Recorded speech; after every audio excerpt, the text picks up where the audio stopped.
Assalamu alaikum friends. My name is burki. Today is my new topic about how to create data frame. हम data frame को मतलब हमारे साथ जो layout है उसको इसमें किस तरह हम डेटा फ्रेम को ऐड करते हैं, इसका तरीका हम बताते हैं।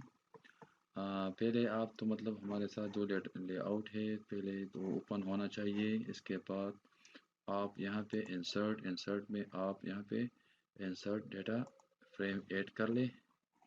जब अब आपके साथ यहाँ पे डेटा फ्रेम ऐड हो जाए तो आप उसको अच्छी तरह मैनेज कर ले।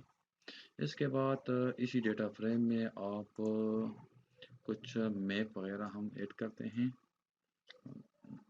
जब आप यहाँ पे मतलब मैंने ये मैप ऐड किया तो हम उसको भी कुछ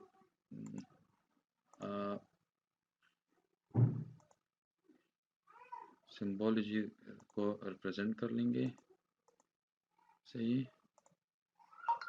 हम इसी तरह आपको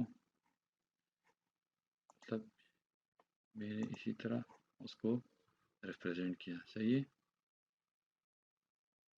और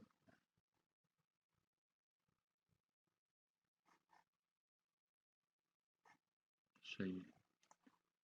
इसके बाद जो हमारे साथ डेटा फ्रेम ऐड हो गया तो हम इसको किस तरह मतलब जूम करेंगे। सही है।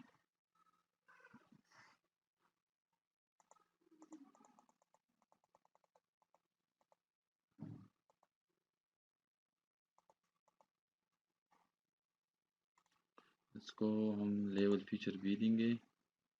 जो हमारे साथ ये पेशावर है। सही है। पेशावर इसको हम पेन भी कर लेंगे। आप इसको अच्छी तरह हम ऐड कर सकते हैं। ये हमारे साथ डेटा फ्रेम है। इसी तरीके से हम ऐड करते हैं। सही। इसको हम किस तरह ऐड करते हैं और लाइन के साथ इसी लाइन के साथ जो रिप्रेजेंट करते हैं। एक लाइन यहाँ पे क्लिक करें और एक यहाँ पे। ये तो हमारे साथ ऐड हो गया और इसको हम स्टाइल मेल वगैरह दे सकते हैं। सही।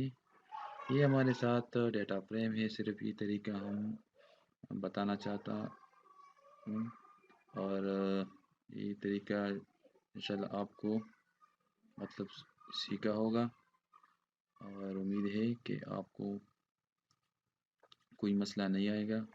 आप मेहरबानी करके वीडियो को स्टार्ट से लेकर एंड तक सही तरह देख ले और कमेंट्स कर ले और शेयर कर ले। Okay, thank you. बाय।